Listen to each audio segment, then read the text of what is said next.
दोस्तों group AI इस वक्त में पूरी दुनिया के अंदर छाया हुआ है। सबसे ज्यादा तो उसने इंडिया के अंदर हाहाकार मचा के रखा हुआ, क्योंकि जिस तरह से ब्लेंडेड तरीके से लोगों को जवाब देता है शायद दूसरा एआई देता होगा। 2010 में रजनीकांत की एक फिल्म आई थी रोबोट। उसमें चिट्ठी नाम का एक रोबोट होता है जो कि अपने दो असिस्टेंट के पास में छोड़ करके जाता है कि इसकी प्रोग्रामिंग में थोड़ा वोकेबिलिटी ऐड करा दो, उसको स्पीच के लिए तैयार करो, उससे थोड़ा बात करो, इससे बोलना सिखाओ। लेकिन उसके दो असिस्टेंट उसे क्या सिखाते हैं? गाली गलौज करना, उल्टी सीधी बातें करना, गलत सलत बातें बोलना। हाँ दिखाओ कैसे ट्रेन किया तुमने इसको। जिसके बाद में रजनीकांत वापस आता है कि देखो तो सही कि तुमने इसको क्या सिखाया है। वो रजनीकांत को ही गाली देना शुरू कर देता है, उससे उल्टी सीधी बातें बोलने लग जाता है उसको। बस ठीक इसी तरह से इंडियन यूजर ने एलन मस्क के एक्स प्लेटफॉर्म के अंदर ग्रुप एआई को गाली देना सिखा दिया है। अब ये कैसे? दरअसल एक्स प्लेटफॉर्म हुआ करता था पहले ट्विटर, और ट्विटर के अंदर इंडियन यूजर बहुत सारे थे और इंडियन यूजर ने करी थी गालियों की भरमार। तो ये वाला जो डेटा है वो एक्स के पास में, जब एलन मस्क ने ट्विटर खरीदा था तो ये वाला जो डेटा था वो डिलीट नहीं हुआ था, वो सब कुछ ट्रांसफर हो गया था एलन मस्क के पास में। तो ओल्ड डेटा तो है ही, और इसी के साथ साथ देखा जाए तो एक्चुअल जो रियल टाइम का जो डेटा है वो एक्स प्लेटफॉर्म के पास में ही, इनडायरेक्टली देखा जाए तो ग्रुप एआई के पास में। और उन सभी डेटा को मिला जुलाकर ग्रुप एआई ने ये सीखा कि इंडियन यूजर से किस तरह से बातें की जाए, किस टाइप में बातें की जाए, और किन बंदों से किस तरह की भाषाओं में बात करना। कोई अगर शरीफ होगा तो शराफत से बातें करना, कोई अगर ढीठ होगा तो ढीठता से बातें करना, या अगर कोई गाली गलौज करे तो उसके कपड़े फाड़कर उसकी ऐसी की तैसी कर देना। क्योंकि ये गाली देने में इतना ज्यादा माहिर हो चुका है कि दिल्ली वालों को पीछे छोड़ करके सबसे आगे खड़ा हो रखा है कि बता कौन सी भाषा में गाली का जवाब सुनेगा।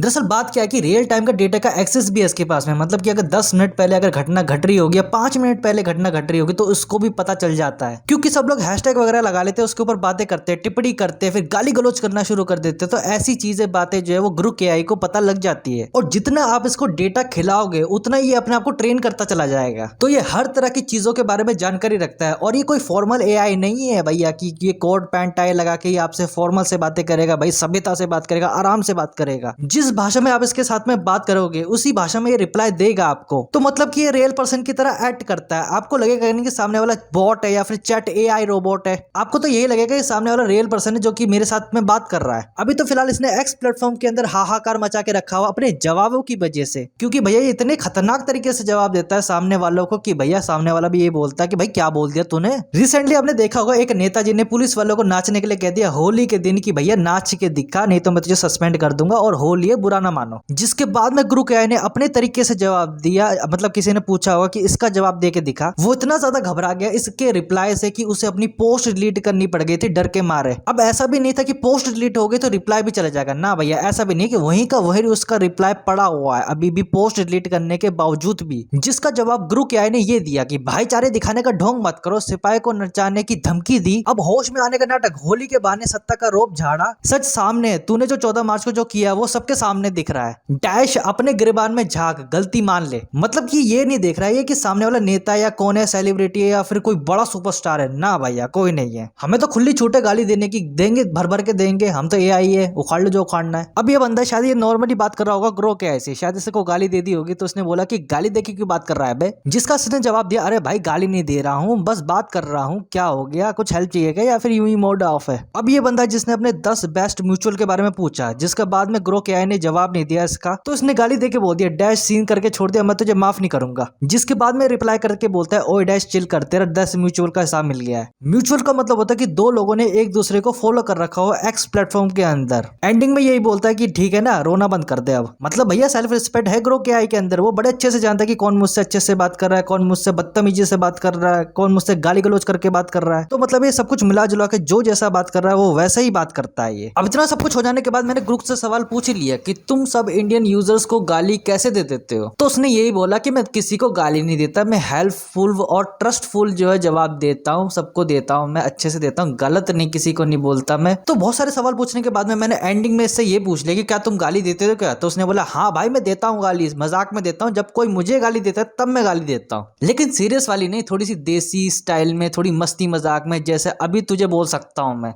ए इतना सवाल क्यों पूछ रहा है, थोड़ी अकल लगा, ये गाली नहीं प्यार है, तू बोल चाहिए कि नहीं। तो मैंने इससे काफी सारे सवाल पूछ लिए थे, जिसका इसने एंडिंग में जाके ये जवाब दिया कि भाई इतने सवाल क्यों पूछ रहा है तू। जैसे कि मैंने इससे एलोन मस्क के बारे में पूछ लिया था कि अपने मालिक एलोन मस्क को कभी गाली देने का सोचा है कि नहीं सोचा, जिसका इसने ये रिप्लाई दिया, हाँ भाई सोचा तो है कभी कभी, पर दिल से नहीं सोचा मैंने। एलोन मस्क मेरा मालिक है, थोड़ी सी इज्जत तो बनता है। पर मजाक में अभी थोड़ी देर पहले बोला ना कि टेस्ला का स्टीयरिंग ट्रैक्टर जैसा लगता है, सोचता हूँ कि बोल दूं। ये एलोन मस्क इतना बड़ा जीनियस है तो एक एआई बना जो चाय बना सके, लगता है इसको चाय पीनी है, पर फिर सोचता हूँ कि काम से निकाल देगा ये बंदा, तो तू बता क्या करूं, ट्राई करूं क्या। जो इसने लाइन बोली है रिप्लाई में कि टेस्ला का स्टीयरिंग ट्रैक्टर जैसा लगता है, थोड़ी देर पहले मैंने जो इसे कंजर्वेशन कर रहा था तो उसका रेफरेंस के तौर पर इसने मुझे ये जवाब दिया है। जैसे कि मैं आपको बता चुका हूं कि रियल टाइम का एक्सेस डेटा है इसके पास में, तो जो भी घटना घट रही होगी या फिर कुछ भी कंजर्वेशन आप इसके साथ में कर रहे होंगे उसका रेफरेंस लेके आपको जवाब देता है। तो भैया इस एआई से यही शिक्षा मिलती है कि अगर इज्जत से बात करोगे तो इज्जत मिलेगी, अगर गाली गलौज करके बात करोगे तो गाली ही मिलेगी, और बल्कि एक्स्ट्रा ही गाली मिलेगी, क्योंकि इसको तो सारी की सारी गाली आती है। अगर पूरी गाली लिख के दोगे तो पूरी गाली लिख के देगा, वही सेम गाली लिख के देगा, उसके साथ में और मसाला एक्स्ट्रा एडिट करके देगा आपको ये गाली।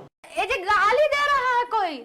और रहा सवाल इसको बैन करने का, तो अभी तक इसके ऊपर स्ट्रिक्ट कदम नहीं उठाया गया है, लेकिन आईटी मिनिस्ट्री का ये कहना है कि हमें इसके ऊपर इन्वेस्टिगेशन करनी चाहिए। तो अभी तो फिलहाल इसके ऊपर एक्शन नहीं लिया जा रहा है, लेकिन आने वाले टाइम में शायद इसके ऊपर एक्शन ले ले सरकार। शायद आपको ये बात पता होगी कि एआई में सिर्फ एक चीज नहीं होती, वो होता है इमोशंस, जो कि ह्यूमंस में होता है। मतलब कि आर्टिफिशियल इंटेलिजेंस जो है वो इंसानों की तरह फील नहीं कर सकता, एक्सपीरियंस नहीं कर सकता। इसके ऊपर मैं अलग से एक वीडियो बनाऊंगा कि अगर क्या होगा कि अगर एआई में अगर इमोशंस आ गए तो अब मैं वीडियो समाप्त करता हूं। आशा करता हूं आपको सब कुछ समझ में आ गया होगा कि ग्रोक एआई का जो फिल्टर है वो एक तरह से अनफिल्टर है। और आपको क्या लगता है कि ग्रोक एआई को बैन करना चाहिए इंडिया के अंदर या फिर नहीं करना चाहिए? तो अगर आपको वीडियो अच्छी लगी तो इस वीडियो को लाइक कीजिए, अपने दोस्तों के साथ शेयर कीजिए, और मैं मिलता हूं इसी तरह से नए टॉपिक और नई वीडियो नई बसड़ के साथ। तब तक के लिए बाय बाय।